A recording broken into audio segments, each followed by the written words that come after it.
Ikaw ba ay minsan lang nakakakain ng Jollibee dahil sa kahirapan, kaibigan? Kumakayod ka lang, laban ka lang. Ganyan talaga ang buhay dito sa mundo.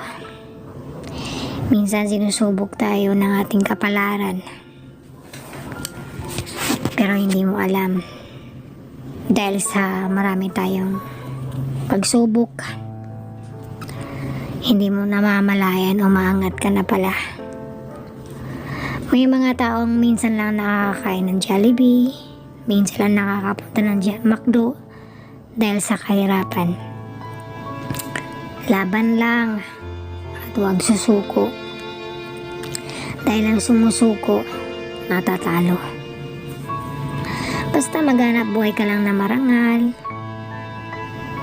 at huwag kang sumuko.